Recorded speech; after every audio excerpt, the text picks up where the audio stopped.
Shema Israel, Yahweh Eloheinu, Yahweh Echad. Oye Israel, el Señor nuestro Dios, el Señor uno es. Muy buenas noches tengan todos ustedes. Estamos iniciando la Escuela de Guerra Espiritual, Liberación y Milagros. Esta noche con un tema especial. El tema que hemos preparado para esta noche es la santidad, principios de riqueza. Bueno, antes de abordar el tema, recordemos que estamos entrando a la noche del día 23 de la cuenta del Sefirot Omer. Y en ese tiempo pues nos ubicamos en esa rectificación y en esa restauración que estamos haciendo de nuestro ser interior. Y para eso pues tenemos mapas y tenemos manuales. Y precisamente en ese estado de ser o en ese estado de conciencia ya no se debate si al Dios Todopoderoso, el Dios del universo, se le llama así o se le llama así o como uno le quiera llamar, sino que sabe que Él tiene un nombre, un solo nombre, que es un código, y que ese código nos permite entender lo que es todo su esplendor y todo su carácter. Es la sumatoria de todo, ese estado de ser. Por eso su nombre se puede traducir como yo soy, y precisamente el nombre del Todopoderoso es santo. Y entonces, para entender esos principios del dueño del universo, del dueño de todo, pues hay que aprender la santidad de su nombre y aprender a entender la santidad de su carácter. Y cuando se aprende, se establece un puente, y cuando se establece ese puente se le llama sacerdote. Entonces el tema de hoy precisamente es la santidad, principios de riqueza. Y es especialmente el sacerdote. Por eso aparecen los sacerdotes de Baal, los sacerdotes del Todopoderoso, o sacerdotes en cada cultura. Obviamente que es una gran diferencia entre el sacerdote de Baal al sacerdote del Dios Altísimo, porque cada uno genera su puente, el puente a los Baales o el puente a el Dios creador del universo. Y de eso se trata, de establecer esos principios de abundancia y de sobreabundancia, o principios de riqueza. Riqueza en la salud, riqueza en la economía, riqueza en cada una de las áreas de nuestras vidas. Entonces, cuando aprendemos esos principios y los aplicamos, se le llama santo. Por eso hay una frase que es un código: santo me seréis porque yo soy santo. Y hay una promesa: ustedes serán reyes y sacerdotes y pueblo santo. Entonces, ese reino y ese sacerdote es conforme a la santidad, donde santo es estar iluminado o estar instruido por las leyes universales del Creador. Y entonces esa santidad se convierte en un principio o en una ley de riquezas en todas las áreas en las cuales se aplique ese estado de ser, o sea, pureza. Santo en hebreo kadosh quiere decir puro, limpio, resplandeciente. Entonces por eso leemos en los evangelios y en las escrituras que para el puro todas las cosas son puras. Y el puro es el que está iluminado con la luz de la palabra. El puro es el que resplandece. El puro es el que conoce cómo funciona el universo y cómo funciona el reino de los cielos y el reino terrenal. Y entonces cuando trae la manera del sistema de gobierno del reino de los cielos aquí a la tierra, pues se repara todo. El enfermo se sana, el pobre se convierte en lo que realmente es, en riqueza, el solo ya sabe que no es solo, sino que es una unidad en todo. Y por eso aparece pues estos principios de riqueza, que es aplicar la santidad. Entonces, si para los puros todas las cosas son puros, para los impuros todas las cosas son impuras. Entonces vemos nosotros la persona que tiene pensamientos negativos, que por más que se le explique que el asunto es de esta manera o de aquella otra, no va a querer entender que es de esa manera que suceden las cosas para bien. Entonces, allí hay un pensamiento de impureza Y para los impuros, pues todas las cosas son impuras. Todo lo ve mal, todo lo ve negativo, todo lo ve esto de una manera distinta a cómo lo ve el Creador. Por eso los santos o los puros miran con pureza todas las cosas. Si ve algo negativo, ve la oportunidad de repararlo y ponerlo en positivo. Si ve algo positivo, ve la oportunidad de perfeccionarlo. Entonces, cuando podemos ver con los ojos del entendimiento, con los ojos de la luz, con los ojos de la sabiduría y del entendimiento del Todopoderoso, se accede a ese estado de santidad y de pureza. Bueno, entonces, la santidad del sacerdote se refiere a la luz de la palabra. Y cuando hay conocimiento y aplicación de la palabra, entonces se accede a ese estado de ser, el estado de ser de santidad. Ese puente que establece ese estado de ser se le llama sacerdote.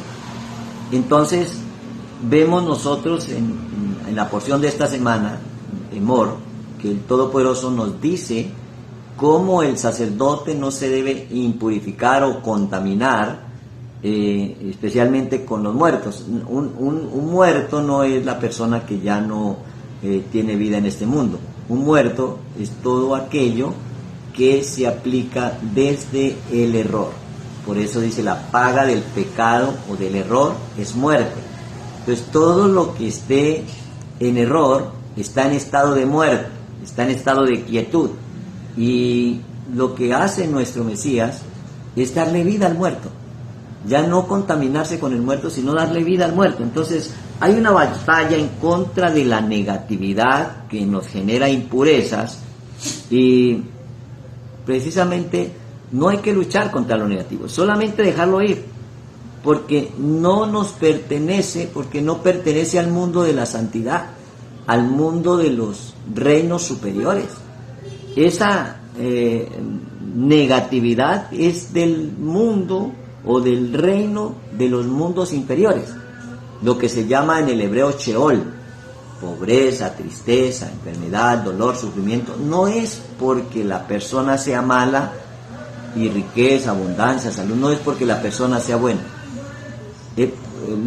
Cuando hay enfermedad, hay impureza, es porque la persona no ha aplicado el principio de santidad. Entonces, si conocemos los principios que generan la riqueza, que son los principios de la santidad, pues entonces no nos contaminamos con el muerto.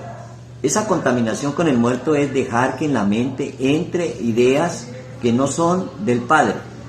Por ejemplo, cuando uno piensa que es enfermo, pues nunca se va a ir la enfermedad, porque lo que el hombre piensa, eso es. Si cambiamos la manera de pensar, pues cambiamos las circunstancias y la situación. Entonces empezamos no a tener una lucha con los pensamientos, a dejar salir los pensamientos negativos y a traer pensamientos positivos. Eso todo lo podemos hacer con el poder de la palabra. Y por eso hay palabra de bendición o santa o bien dicha, y hay palabra maldicha o de maldición. Entonces lo que hacemos es la diferencia entre lo limpio y lo profano. Y por eso esas batallas en contra de la negatividad pues son vanas, porque simplemente dejarla ahí. O sea, no se trata de poner en lo negativo algo positivo, se trata de sacar lo negativo y colocar lo positivo. Entonces, porque si dejamos lo negativo y le ponemos lo positivo, es simplemente una conferencia más. Pero si hacemos el trabajo completo, desalojamos los habitantes previos, o sea, sacamos lo que no es, conquistamos la tierra de Canaán, sacamos las 7 naciones que ven en Canaán para los más avanzados, que se refiere a la mente. Entonces, ahora sí podemos poner las 7 manifestaciones del Espíritu del Señor. Cuando eso sucede, se le llama sacerdote, y ese estado de ser del sacerdote se le llama santo. Entonces, lo primero que debemos hacer es sacar, y luego llenar.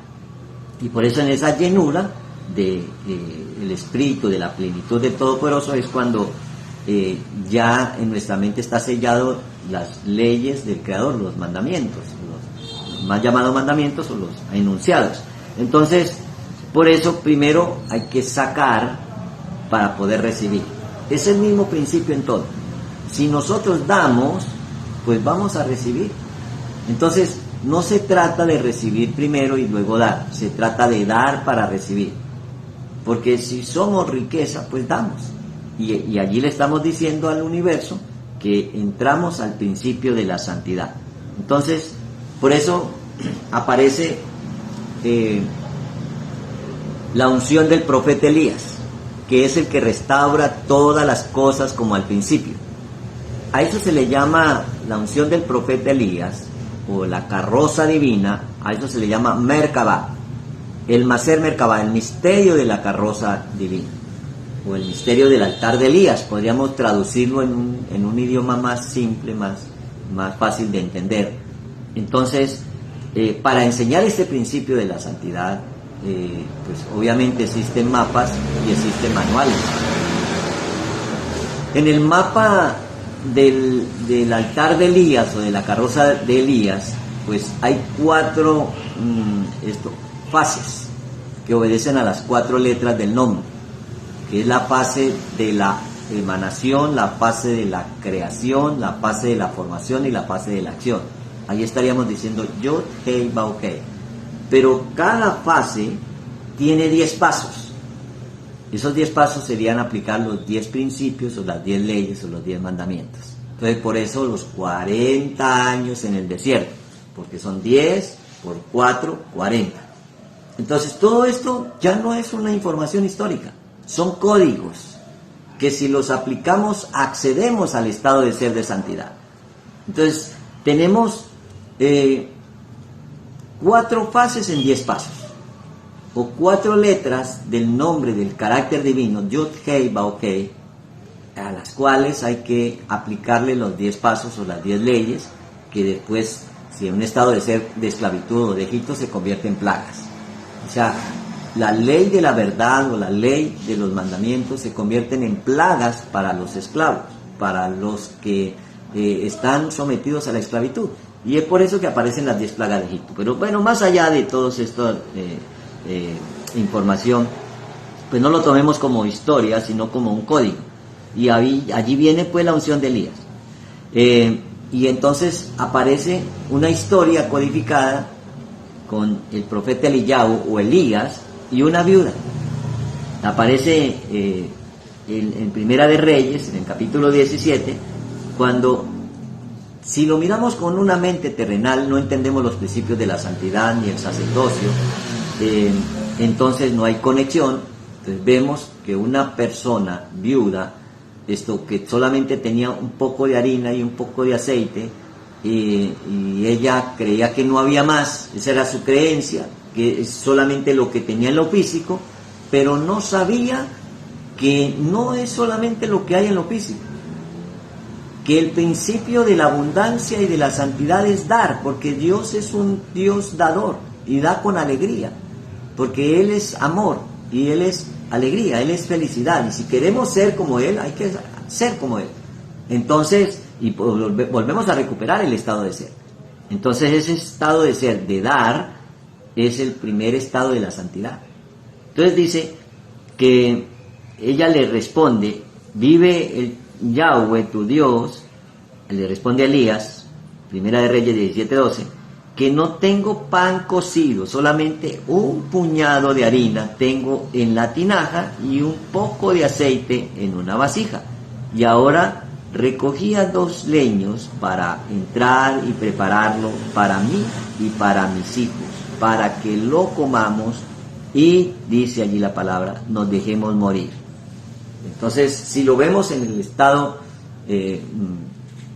físico de este mundo, pues calificaríamos a la unción de Elías como una persona que quiere que le den a él primero y que luego, entonces, si queda, pues pueden comer los demás. Y es todo lo contrario.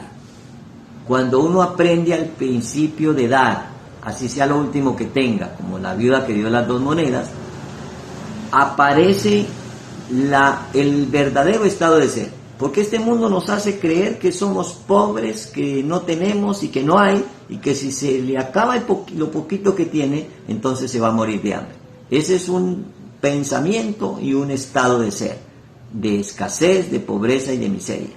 Pero cuando cambiamos el estado de ser cambiamos la idea y empezamos a decir, es que yo puedo dar y yo tengo algo para dar. Entonces Elías le dijo, no tengas temor.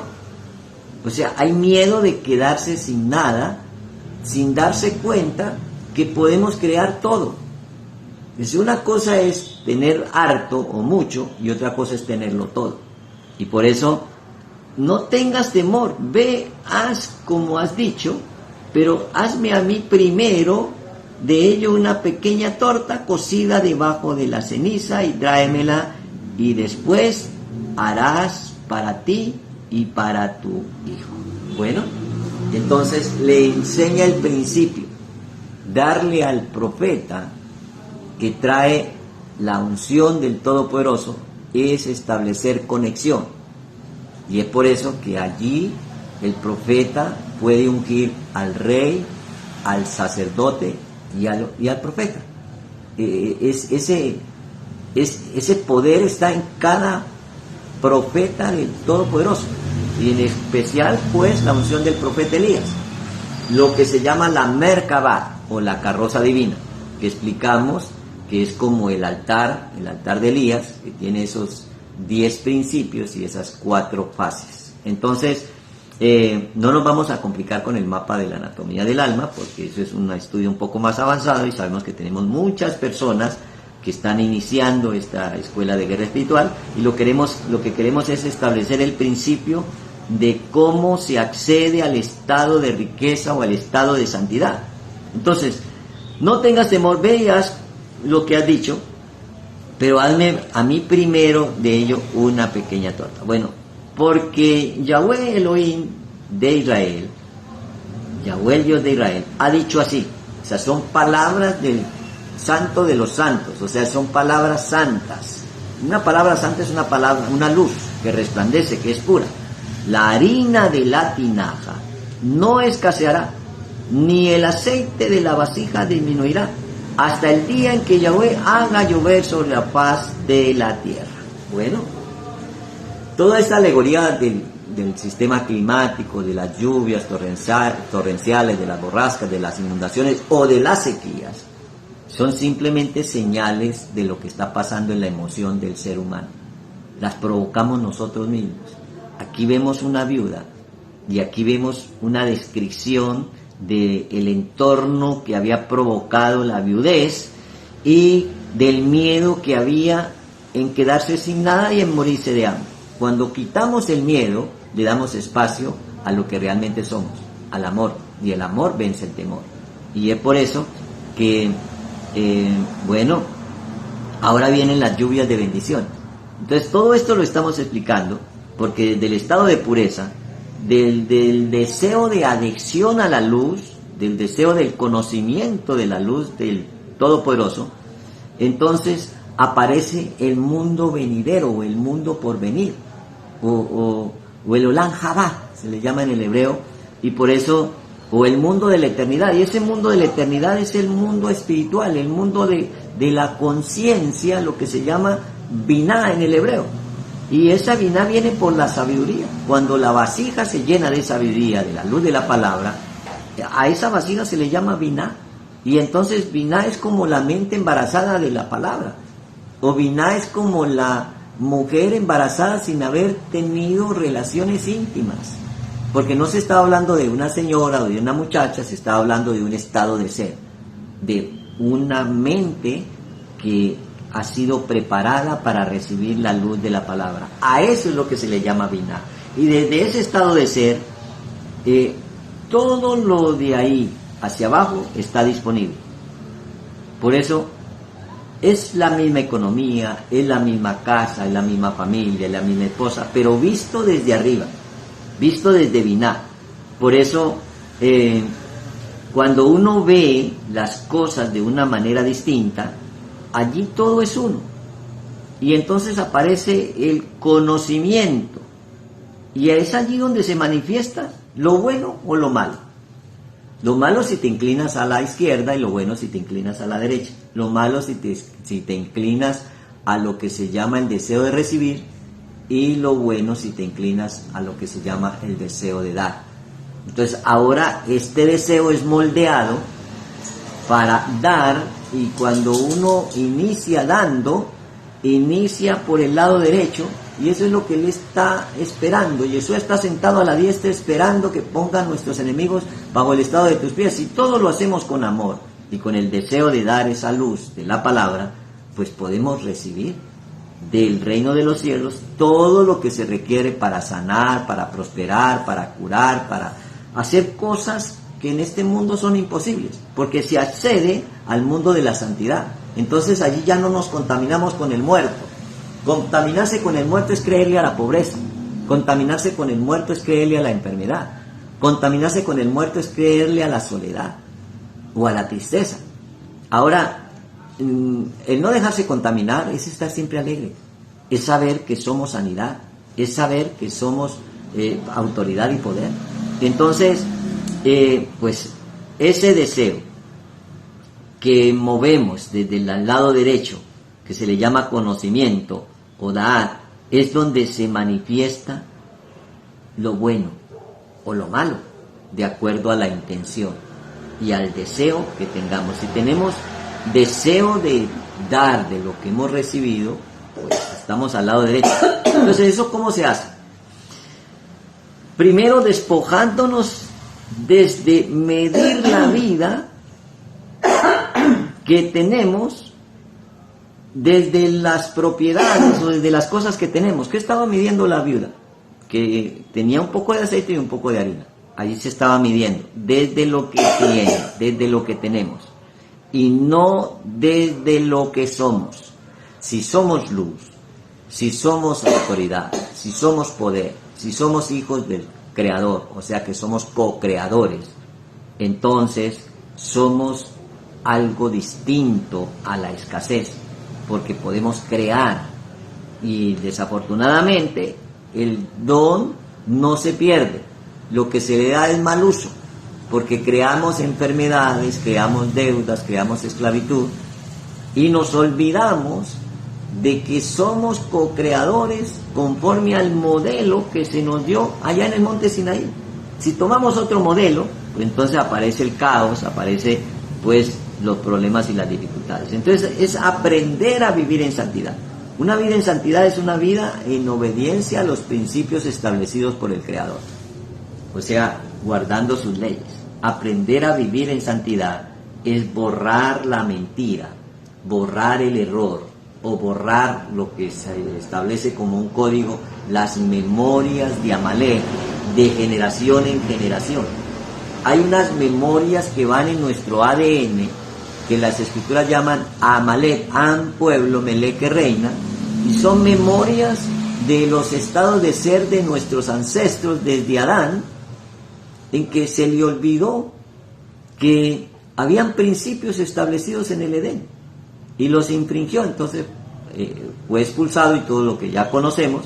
Entonces desde allá viene una memoria que se le conoce como la memoria de Amalek, o el veneno de la serpiente, que hay que borrarla, que si no la borramos nunca podremos entrar al estado de santidad, y por eso viene a convertirse en el archienemigo de Israel, y por eso, bueno, eso nuevo no es mucho, no es harto, eso nuevo es todo, porque es muy distinto a tener mucho a tenerlo todo.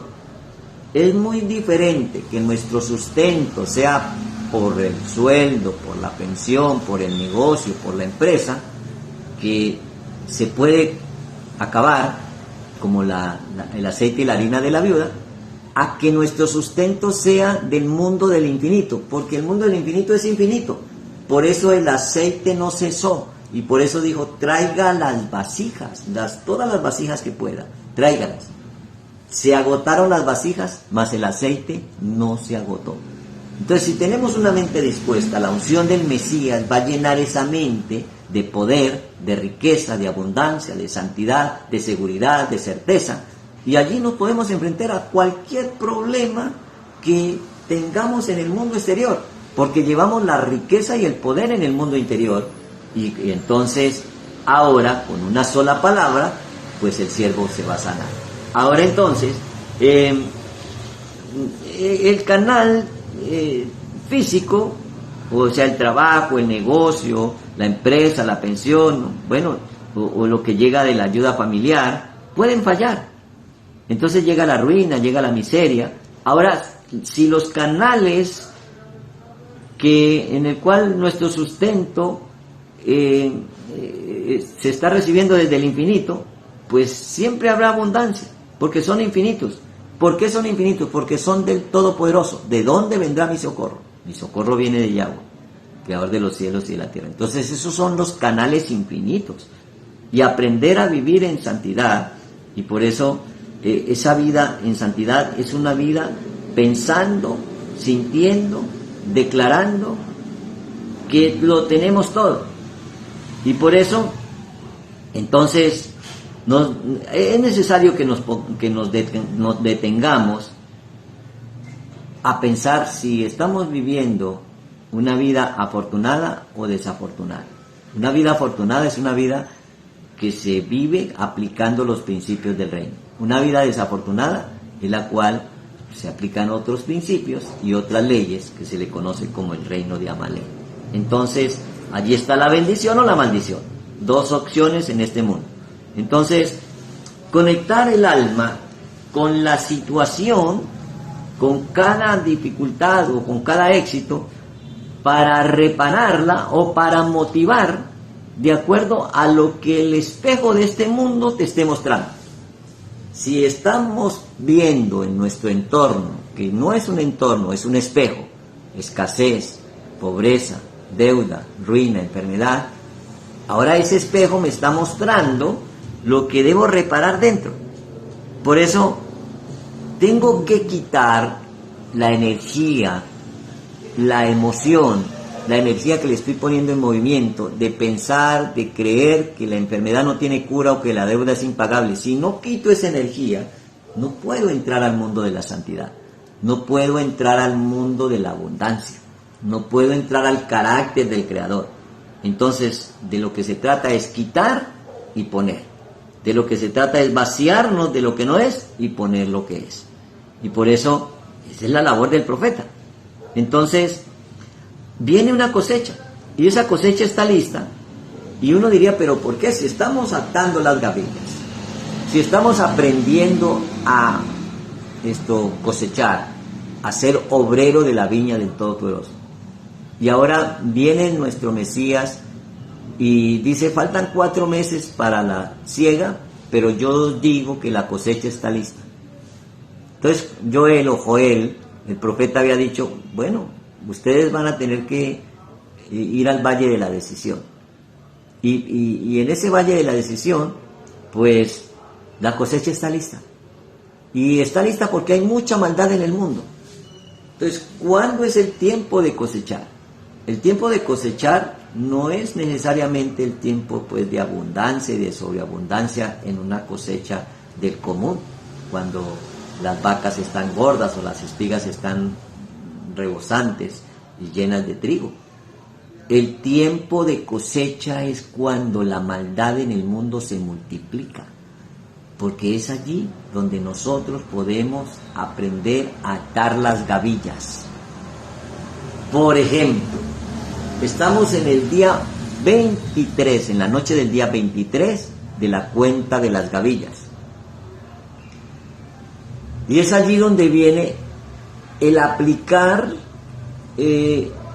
los principios de los 4 fases y de los 10 pasos. La fase de la emanación, la fase de la creación, la fase de la formación y la fase de la acción. ¿En cuál fase estamos? Estamos en la fase de la acción, porque hubo algo que se formó de acuerdo a lo que se creó y de acuerdo a lo que se emanó. Si lo que se creó se emanó de los mundos bajos, entonces se forma pobreza y la acción, la manifestación va a ser de deuda, de ruina, de enfermedad, de dolor, de tristeza.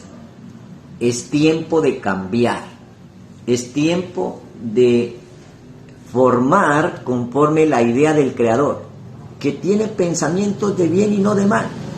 Por eso nos dice los evangelios, que en todo lo bueno, en todo lo amable, en eso penséis. Si no reparamos el pensamiento con una palabra bien dicha, tampoco vamos a reparar el sentimiento, ni mucho menos las acciones. 4 áreas en las cuales hay que trabajar en nosotros si es que queremos aprender a ser obreros para la viña. Dile al dueño de la viña que mande más obreros.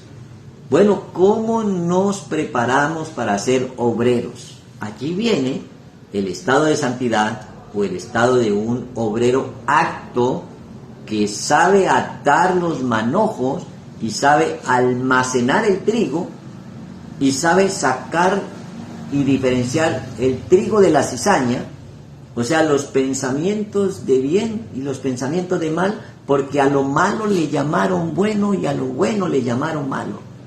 Entonces, ahora, dijo Jesús, a mí no me llamen bueno, porque bueno solo hay uno, el Padre.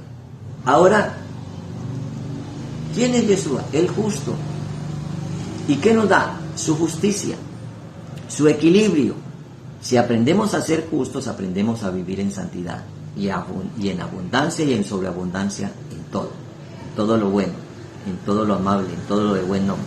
Entonces, más allá de las explicaciones que hemos dado de cómo atar las gavillas, obviamente que hay 7 espigas que se van a convertir en 7 gavillas. Y esas gavillas vienen de una emanación o de un pensamiento de la corona de gloria, que se le llama Keter, que genera en la creatividad o en el mundo de la creación una sabiduría conforme al Padre, y esa sabiduría cuando llega a la mente se convierte en un embarazo mental y se le llama Biná. Entonces tenemos 3 principios intelectuales y esos 3 principios intelectuales generan en nosotros un estado emocional de 6 áreas y de una vasija que recibe todo. Entonces esas 6 áreas emocionales y esa vasija que recibe todo está representada en 7 gavillas y en 7 espigas. Entonces, ahora ya no es simplemente llevar la cuenta, es entender cómo se ata una gavilla. La gavilla, primero, tiene que tener misericordia, tiene que tener evaluación, tiene que tener resplandor, tiene que tener triunfo, tiene que tener mansedumbre, tiene que tener conexión y tiene que tener vasija para que esas 6 cosas se llenen. Entonces ahora ya no vemos una gavilla, vemos una vasija llena de todas las bendiciones del reino de los cielos. Ahora ya no vemos una vasija, sino que vemos una mente renovada, un espíritu renovando una mente en la cual habían ideas buenas, ideas malas. Ahora hubo una separación de lo limpio y lo profano y se sacó la cizaña y se dejó solamente el trigo. Ahora entendiendo que cuando el granero está lleno solamente de trigo, se le llama santo, porque hay abundancia, porque hay pan, porque hay vino, porque hay mosto, porque hay inteligencia y sabiduría de lo alto, porque hay llenura de espíritu. Entonces, ahora, pues podemos ser obreros para la viña. Podemos ir a sanar, a liberar, podemos ir a echar fuera demonios, podemos ir a limpiar el leproso y podemos ir a darlo de gracia, porque de gracia lo hemos recibido. Podemos ahora ya levantar al muerto. Entonces no se trata en el sentido religioso de llevar una cuenta, se trata de entender la sustancia que está escondida detrás del sefirot, que quiere decir sefer o libro o resplandor o esfera dimensional, como lo tenga a su bien entenderlo. Sefirot Omer es la cuenta de las gavillas, y esa cuenta de las gavillas no es otra cosa que una rectificación en nuestras emociones por haber rectificado nuestros pensamientos y nuestras palabras. O sea que hay un estado de intelectos divinos y un estado emocional equilibrados conforme a esa sabiduría del Altísimo. Ahora, a ese estado de ser reparado se le llama santo. Entonces, esa es una un ser apto para ir a recolectar la viña, a recolectar la cosecha, porque ya está lista. Entonces, esa persona, en ese estado de ser, le habla al drogadicto, le habla al indigente, le habla al loco, le habla al quebrado, le va al divorciado, y le va a impregnar de esa sabiduría y lo va a explicar cómo repara su ser interior para que el mundo exterior sea diferente, sea distinto. Y de eso se trata la cosecha, de eso se trata atar las gavillas. Si anhelas algo y ese algo está esperando desde el día en que lo anhelas, ese anhelo está esperando que lo dejes entrar, porque tú mismo estás rechazando. Ay, es que cuánto anhelo tener riquezas. Si eres rico, y tú mismo estás rechazando, porque ahora estás anhelando tener lo que ya eres. Ahora, si dices gracias Padre por haberme dado la capacidad para hacer riquezas, entonces te lo crees y la manifiestas y la creas de crear y la crees de creencia, el mismo verbo pero aplicado en diferentes formas. Por eso, entonces, todo lo que pise la planta de mis pies es mío, es nuestro, porque los pies representan en el simbolismo la comprensión, los caminos por donde voy a andar, es comprender, y la tierra en el simbolismo representa la manifestación, lo que puedo tocar, ver. Entonces, todo lo que pise la planta de mis pies es porque he entendido cómo funciona esta cosecha y este mundo en el cual es como un juego de la vida. Ahora que he entendido, donde ponga la planta de mis pies, el simbolismo de la comprensión, esa tierra será nuestra, el simbolismo de la manifestación. Entonces, ahora, ese yo terrenal o el ego nos priva o priva a cada persona de acceder a los mundos superiores o al estado de santidad. Y por eso, en ese estado de ser, en cualquiera de las áreas que se encuentra, se va a encontrar insatisfecho. Puede tener todo el dinero disponible de este mundo, pero se encuentra insatisfecho, porque no se trata de acumular cosas, se trata de llenar todo el altar del Señor de la luz del Omnipotente, como un pensamiento que es la causa del dolor o de la alegría y que le causa al cuerpo un sentimiento, o como el lloro. A veces se llora porque se perdió algo y ese algo simplemente era pasajero.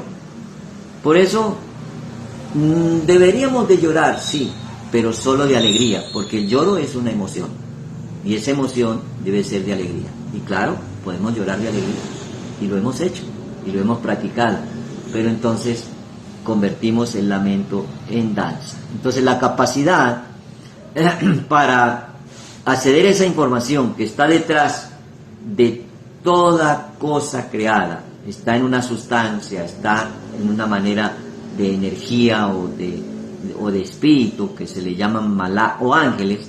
Cuando se cree que ayudas a otro, solamente te estás ayudando a ti mismo, porque si somos un todo, entonces aprendemos a vivir en todo.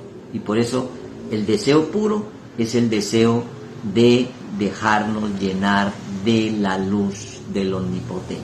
Ahora aplicamos unos textos bíblicos donde en Levíticos capítulo 22 del verso 10 dice: ningún extraño comerá cosa sagrada.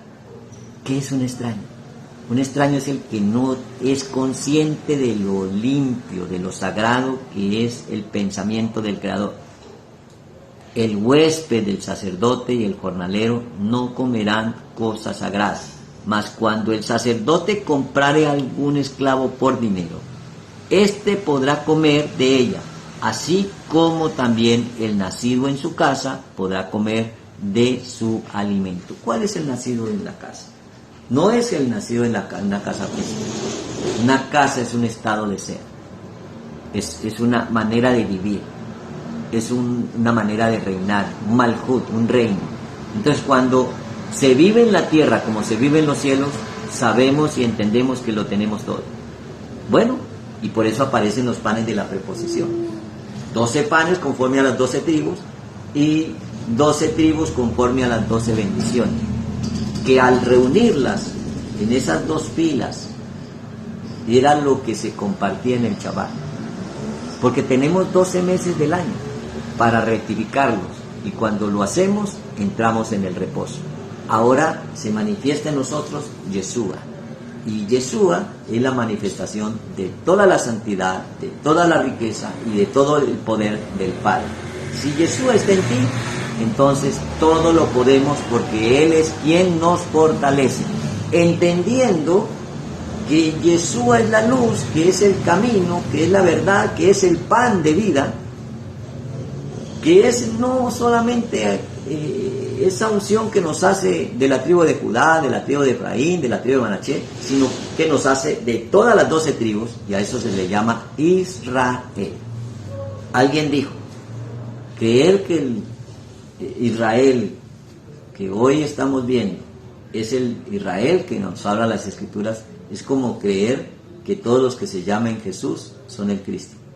Pues vale la apreciación de la persona, porque Israel no necesariamente obedece a un pueblo, es más allá de ese pueblo, es una conciencia elevada de saber que tenemos todo el poder, toda la gloria del reino del Todopoderoso, cuando entendemos quién es Yeshua dentro de cada uno de nosotros.